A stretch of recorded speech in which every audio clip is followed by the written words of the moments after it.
Welcome friends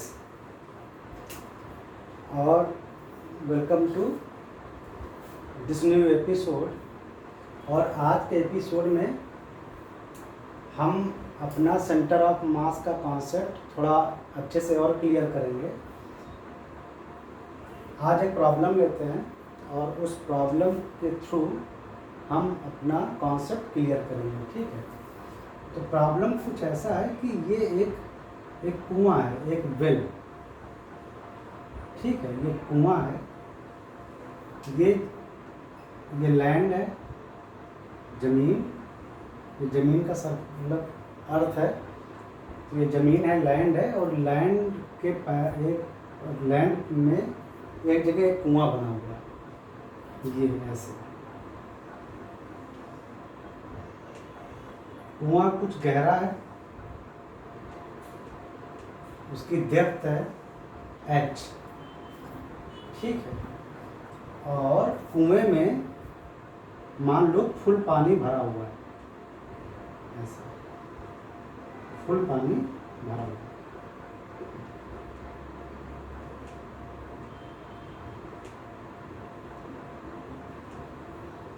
और इस कुएं का जो क्रॉस सेक्शन है, यानी ये जो गोल गोल ऊपर जो क्रॉस सेक्शन है, ठीक है, वो है, उसका एरिया है A, ठीक। यहाँ पर एक पंप लगा हुआ है, एक मोटर पंप या वाटर पंप कह सकते हो। एक पंप लगा हुआ है, और ये जो पंप है, ये पंप एक लगा हुआ है। कभी खेतों की ओर गए, कभी एग्रीकल्चरल जो लैंड्स होती हैं, तो वहाँ पर देखना ट्यूबवेल लगे होते हैं, ठीक है। तो पंप जो होता है वो पानी खींचता है, और जो पंप है वो पानी खींच रहा है, ठीक है।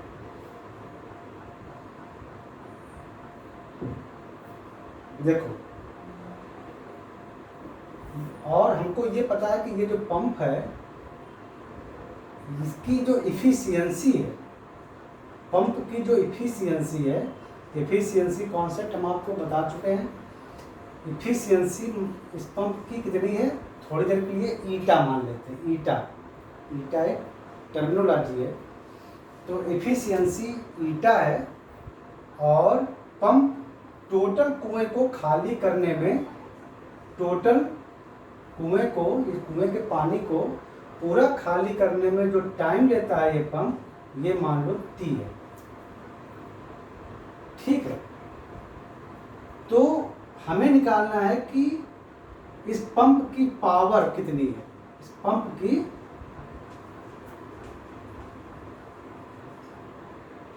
पावर कितनी है, कितनी पावर चाहिए पंप की, ये हमको निकालना। तो ये एक पंप है जिसकी पावर हमें निकालनी है। बस हमको इतना पता है कि ये पंप ईटा इफिशियंसी पर काम करता है। ईटा मतलब कुछ भी हो सकता है, 50% इफिशियंसी, 40% इफिशियंसी, ठीक है। तो ईटा की वैल्यू कुछ भी हो सकती है। तो इस पंप की इफिशियंसी ईटा है, और ये टोटल पानी को T टाइम में खाली कर देता है, इस पूरे कुएं के पानी को। तो हमें निकालना है कि कितनी पावर थी इस पंप में, ठीक। तो बहुत ध्यान से देखिए, थोड़ी देर के लिए हम इस कुएं की ये लेयर ले लेते हैं। इस पानी के ये जो कुआं है, उसमें पानी की हम ये पतली सी लेयर ले लेते हैं। एक यहाँ पे थोड़ी देर के लिए, और एक यहाँ पे थोड़ा सा नीचे।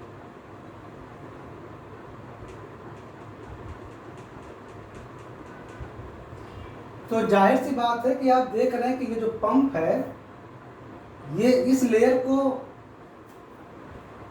बड़ी आसानी से फेंक देगा। ये जो पानी, इतना जो छोटा सा जो पानी का जो लेयर है, अगर ये पंप फेंकना चाहे तो इसको आसानी से फेंकेगा, क्योंकि इस लेयर को बस उसे इस हाइट तक उठाना है। लेकिन ये पंप को सेम थिकनेस की ये जो लेयर है वाटर की, उसको उठाने के लिए ज़्यादा हाइट तक ले जाना पड़ेगा निकालने के लिए। तो इस लेयर को निकालने में पंप को ज़्यादा वर्क करना पड़ेगा। अगर ये दोनों वाटर की जो लेयर हैं अगर दोनों सेम थिकनेस की हैं तो पंप बड़ी आसानी से इस लेयर को निकाल देगा, जबकि इस लेयर को निकालने में उसे ज़्यादा वर्क करना पड़ेगा। क्यों?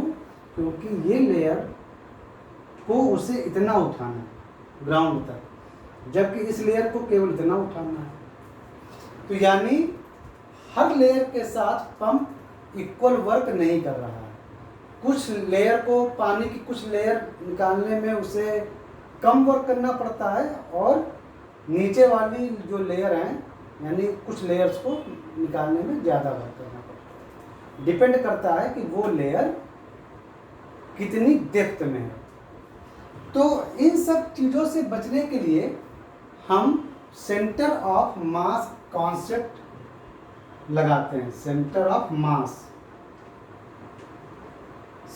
मास का डिफिनेशन आपको पता है कि सेंटर ऑफ मास किसी बॉडी का वो पॉइंट होता है जहां हम मान सकते हैं कि टोटल मास उसी पॉइंट पे रखा हुआ है। तो ये देखिए, ये एक सिलिंड्रिकल वेल है यानी कुआं है, सिलिंड्रिकल है, सर्कुलर, नीचे तो सिलेंडर शेप हो जाएगा। तो सिलेंडर का सेंटर ऑफ मास कहाँ होता है? सिलेंडर का सेंटर ऑफ मास जो सेंटर एक्सिस होती है उसी पर और हाफ हाइट पर होता है। अगर पूरे कुएं की हाइट है h यानी h/2 पर उसका सेंटर ऑफ मास है। यानी इस पॉइंट पर हम मान सकते हैं कि टोटल कुएं का पानी जो है कुएं में उसका टोटल मास इसी पॉइंट पे रखा हुआ है। तो कुएं में टोटल मास कितना है? यानी कुएं में टोटल पानी, थोड़ी देर के लिए अगर उसको हम m लिखें यानी मास ऑफ द वाटर, तो कुएं का वॉल्यूम और इनटू डेंसिटी। थोड़ी देर के लिए वाटर की डेंसिटी आपको पता ही है कितनी होती है, 10 पावर 3 kg/m³। थोड़ी देर के लिए हम इसको रो और W लगा देते हैं, मीन्स डेंसिटी ऑफ वाटर। रो से डेंसिटी शो करते हैं, तो रो W मीन्स वाटर की डेंसिटी और उसकी वैल्यू इतनी होती है। 1 m³ वॉल्यूम में 1000 ग्राम यानी 1000 किलोग्राम वाटर होता है। तो वॉल्यूम कितना आएगा पूरे कुएं का? एरिया और हाइट। पहले तो हम देखते हैं कि कितना इस कुएं में कितना मास है पानी का। तो एरिया और हाइट और डेंसिटी यानी रो वाटर। तो ये टोटल हमारा मास आ गया वाटर का, कुएं में कितना पानी है उसका मास हो गया। देखो, तो अब हम क्या कर सकते हैं, अब हम इस पूरे वाटर को थोड़ी देर के लिए भूल सकते हैं और बस इतना समझ सकते हैं कि यहाँ पे पूरे कुएं का जितना पानी है वो यहाँ पे रखा हुआ है MW। पूरे कुएं का जितना पानी का मास है वो इस पॉइंट पे रखा हुआ है। तो अब पंप को कितना काम करना पड़ेगा? अब पंप को कितना काम करना है? बस इस मास को यहाँ से उठाकर इस हाइट तक लाना है, मतलब पंप की हाइट तक उसको उठा के वो फेंक देगा। फेंकने के लिए जो प्रोपल्सन पावर चाहिए हम यहाँ उसका कैलकुलेशन नहीं कर रहे हैं, वो आपके स्कोप में नहीं है। ठीक है, आपके स्कोप में केवल बेसिक फंडामेंटल फिजिक्स है। तो इस मास को आप उठा के इस सरफेस पे लाइए, तो टोटल जो वर्क चाहिए हमें, जो टोटल वर्क रिक्वायर्ड, जितना हमें वर्क चाहिए इस मास को उठाने के लिए वो कितना हो जाएगा? मास g और हाइट h/2 mgh। क्योंकि इसको इतना उठाना है ना, तो ग्रेविटेशनल एनर्जी जितनी चाहिए वही रिक्वायरमेंट होगी वर्क। पंप को कितना वर्क करना पड़ेगा उसको उस हाइट तक लाने के लिए, यानी टोटल मास जी और mg एक फार्मूला होता है ना, तो mg और लेकिन ये हाइट कितनी है, अब इस मास को यहाँ से यहाँ तक लेकर जाना है h/2 डिस्टेंस तक, तो ये हो गया टोटल वर्क रिक्वायर्ड। कुएं को खाली करने के लिए टोटल इतना वर्क हमें चाहिए, कुएं का पानी टोटल निकालने के लिए हमें इतना वर्क चाहिए। देखो सपोज करो कि पंप जो है उसका पावर है P, लेट्स जो पावर है पंप का वो है P, तो पावर इतना है, टाइम ले रहा है T, तो वर्क कितना हो जाएगा, वर्क क्या होता है, power into time, work equal to power into time, ठीक है, तुमको हम बता चुके हैं। तो टोटल जो वर्क पंप करेगा वो करेगा P इंटू टी, इतना करना चाहिए, लेकिन ये आइडियल है केस है, पंप की रेटिंग अगर P है, पंप की पावर P है, तो वो इतना काम करना चाहिए, लेकिन पंप की इफिशियंसी भी ईटा है और ईटा की वैल्यू लेस देन 1 होती है, मैक्सिमम वैल्यू इफिशियंसी 1 होती है। तो जैसे 40% इफिशियंसी है तो वर्क जो होगा वो 0.4 PT होगा, ठीक है। अगर फुल इफिशियंसी है मतलब कि पंप के अंदर किसी प्रकार के फ्रिक्शन लॉसेस नहीं है, यानी वो अपनी कहीं एनर्जी फ्रिक्शन या और चीज़ों में लॉस नहीं करता है, तो आइडियली पंप को इतना वर्क करना चाहिए, लेकिन पंप की इफिशियंसी ईटा है और ईटा की वैल्यू लेस देन 1 और मैक्सिमम 1 होती है, तो एक्चुअल वर्क कितना हुआ, ईटा PT, ठीक है। और यही जो वर्क है जो पंप ने किया उसी से उसने पूरा कुआं खाली किया, यानी ईटा PT इक्वल टू mWg और h/2,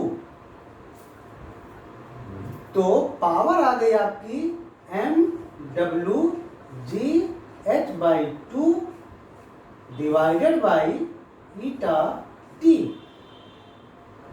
और mW की वैल्यू रख देते हैं, तो कुएं का यानी वेल का क्रॉस सेक्शन एरिया, उसकी depth, density of the water यानी ये वैल्यू, फिर G ये H divided by 2 eta T, तो ये आ गया आपका A H square rho W G by 2 eta T। तो ये वो पावर है जो पंप में होनी चाहिए, पंप में इतनी पावर होनी चाहिए ताकि जब वो ईटा इफिशियंसी पर काम करे, यानी किसी गिवन इफिशियंसी पर काम करे, तो वो इस पूरे कुएं को गिवन टाइम T में खाली कर दे। तो इससे आपको क्या सीख मिली कि हम ऐसी प्रॉब्लम में पूरे मास को या पूरी बॉडी के मास को गायब करके उसके सेंटर ऑफ मास में जहाँ सेंटर ऑफ मास की जहाँ पोजीशन है वहाँ पर रख देते हैं, जिससे हमारा कैलकुलेशन बहुत आसान हो जाता है।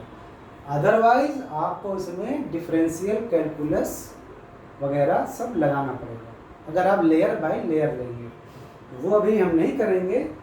तो वैसी टफ प्रॉब्लम को आसान करने के लिए हम सेंटर ऑफ मास कॉन्सेप्ट लगा के उसको जल्दी से सॉल्व कर देंगे। तो आई थिंक आपको इससे एफिशिएंसी, पावर और वर्क, ग्रेविटेशनल एनर्जी और सेंटर ऑफ मास का कॉन्सेप्ट, ये सब आपको क्लियर हुआ, ठीक है ना। तो अब हम नेक्स्ट एपिसोड में मिलेंगे और कुछ और कॉन्सेप्ट सीखेंगे सेंटर ऑफ मास के। कॉन्सेप्ट एकदम क्लियर होने चाहिए जिससे आप किसी भी प्रॉब्लम को सॉल्व कर सकते हैं, ठीक है। चलो मिलते हैं नेक्स्ट एपिसोड, तब तक के लिए बाय बाय।